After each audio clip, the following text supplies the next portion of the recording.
Now this was in Nazareth. He came home.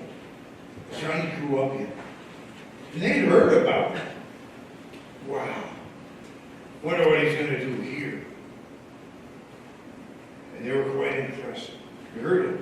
All spoke highly of him. They were amazed at the gracious words that came from his mouth.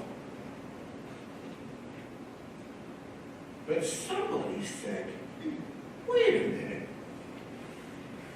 This is Joseph's boy. And somebody said, who does he think he is? And it went from there. Now, the way this passage, this story is formulated, the scholars suggest this may have been a number of incidents tied together.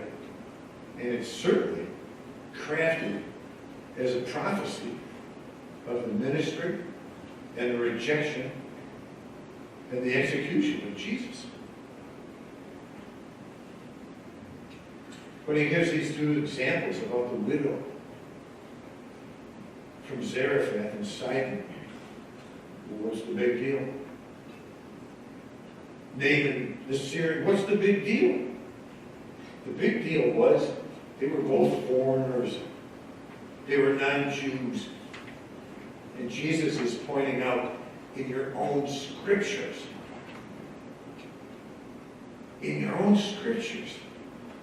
God has reached out with favor to non-Jews. And that's when they get blistered. Who does he think he can? They were filled with fury, ready to kill him.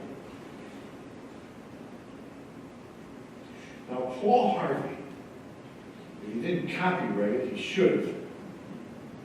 He used to talk about the rest of the story. We encounter Jesus. We have a faith experience. Somebody introduces him to us. We've grown up with him. And there's this point where, wow, this is for real. Wow. But then there's the rest of the story. Well, I thought I might win the lottery after I was confirmed. Well, you probably have, you just haven't noticed. Because the rest of the story includes the cross for every one of us. We take these little bits and snippets of the life of Jesus, the good and the bad, sometimes overplay one little element, but it's a big picture. And our faith lives are lives, not just moments, not just here and there. We make these commitments, but wow, we follow through on them year after year after year. The rest of the story, it echoes back to that darn incident in Washington after the March for Life. And those students from the Catholic high school in Covington, Kentucky made national news. And it looked so bad. And if you haven't checked out the rest of the story, the rest of the video, gosh, I hope you do. I'm almost finished with a very, very long article about one of the worst things to happen to the church in the last few years.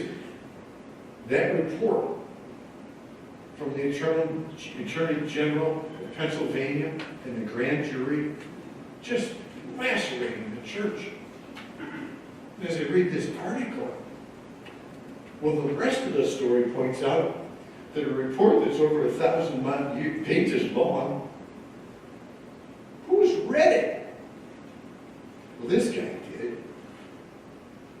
And he points out the inconsistencies, and in some places, downright dishonesties about the fact that in most cases, the guilty priests were turned over to the authorities by the bishops.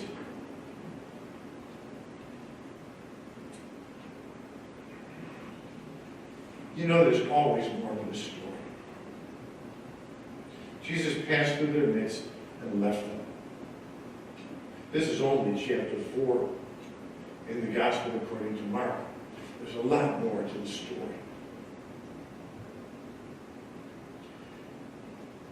You know, friends,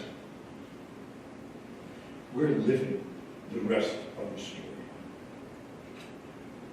When Jesus began preaching, when he said, "Today this scripture passage is fulfilled in your hearing," he was talking about that passage from Isaiah. We heard that part of the reading last week. When Isaiah says, "I've come to bring glad tidings to the poor, liberty to captives, recovery of sight to the blind, release to prisoners, to announce a year of favor from the Lord." And how bold of Jesus to say, "Today in your hearing, this passage is fulfilled." Well, it is, if we take action. It is fulfilled, as Chris preached, that we're doing it. We're not done.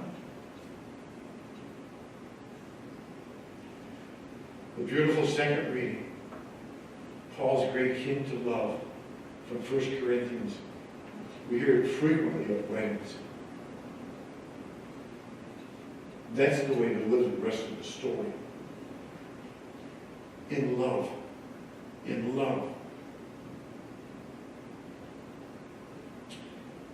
Listen to some of it again. It's very interesting. In that passage, there are 8 points of what love is not, and 8 points of what love is.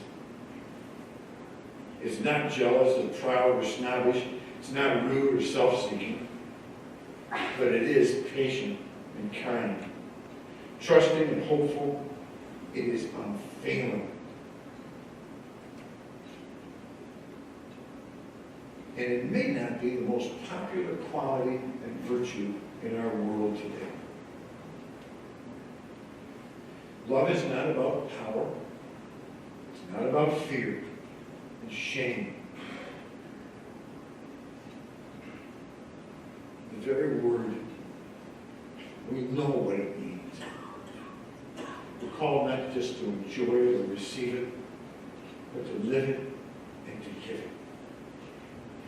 And to be the rest of the story. May God bless us all.